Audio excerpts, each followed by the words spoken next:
Makikita sa CCTV footage ng South Korea ang isang kulay green na military jeep na mabilis na tumatakbo patungo sa guard post sa labas ng demilitarized zone.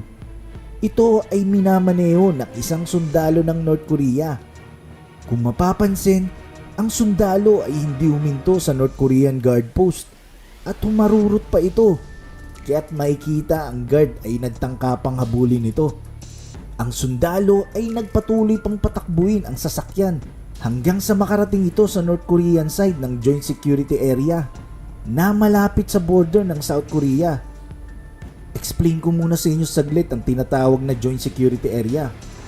Ito ay portion lamang ng Korean Demilitarized Zone na kung saan ang puwersa o kasundaluhan ng North at South Korea ay nakatayo at magkatapat face to face. Halos isang hakbang lang ang pagitan ng border dito.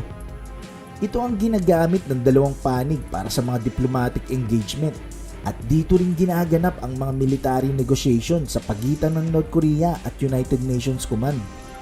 Pero noong 2018, ang North at South Korean officials ay nagkasundo na alisin lahat ng nakatanim na landmines at lahat ng klase ng mga armas. Ang napagkasundo ang withdrawal ay nakumpleto noong October 25, 2018. Kaya ang JSA ngayon o Joint Security Area ay meron na lamang 35 security guards na walang armas. Katunayan, binuksan pa ito sa publiko para maging tourist attraction. Magkabilang panig yan na dinadayo ng turista. Take note, 2018 lang ito na pagkasunduan. 2018, wala nang landmine sa paligid at wala nang armas ang mga gwardya. Pero nung tumakas itong matapang na sundalo ng North Korea sa Joint Security Area, taong 2017 nangyari yon. Mas delikado pa ang sitwasyon that time at may armas pa ang lahat ng mga bantay doon. Balik tayo sa footage.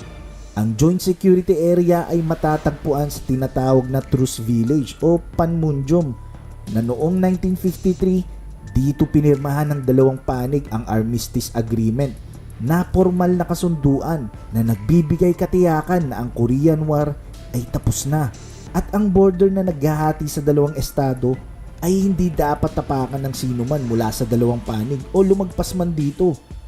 Maliban na nga lang kung mayroong magaganap na diplomatic engagement o military negotiation. Ang sundalong nakasakay sa military jeep nang malapit na ito sa borderline, alam nyo ba na kamalas-malasan na-stuck pa ang sasakyan nito dahil nasira ang gulong. Mayat mayay nagtakbuhan na ang mga tropa ng kasundaluhan ng North Korea sa lokasyon ng military jeep na na-stuck. Ayun no, ang bilis ni Kuya tumakbo dahil na-stuck na ang sasakyan ng sundalo at hindi na niya ito maabante. No choice na siya, kaya tumalon na lang ito sa sasakyan. Saka tumakbo habang pinapuputukan naman siya ng mga kapwa sundalo niya sa likod.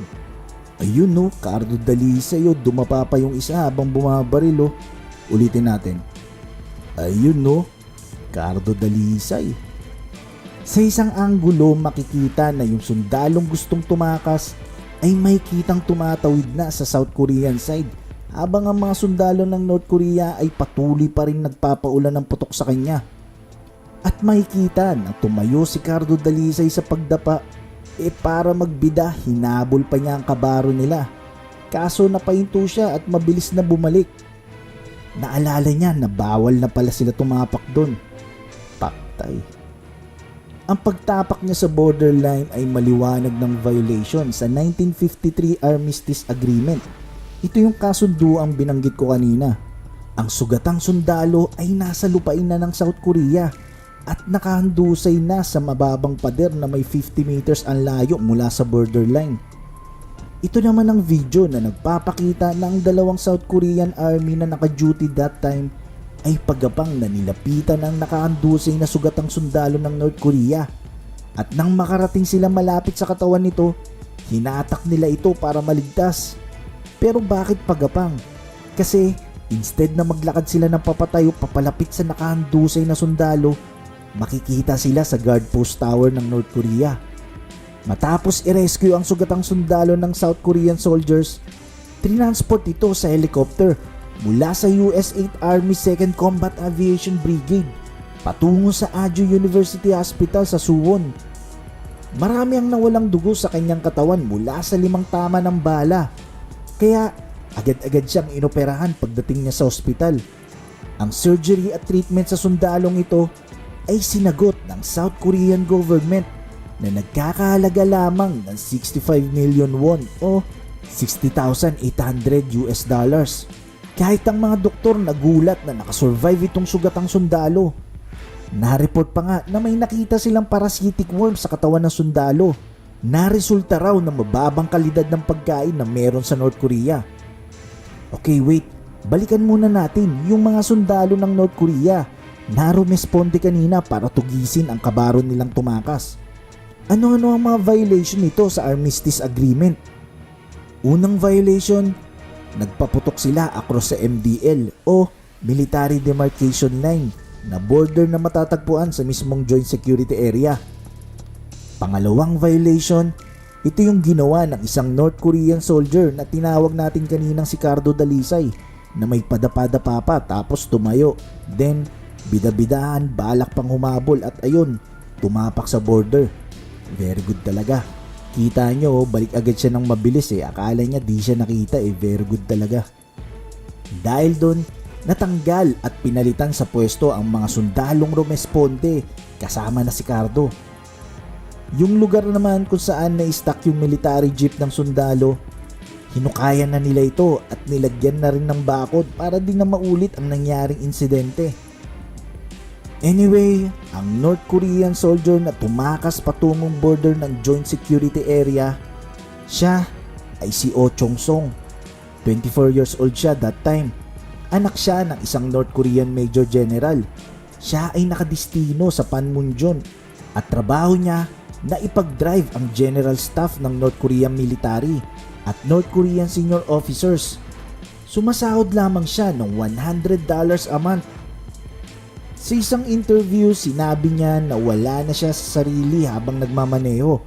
Ang naalala niya lang, nagdadrive siya ng sobrang bilis. Kilala nga niya yung mga bumaril sa kanya. At actually mga kaibigan pa nga niya yun.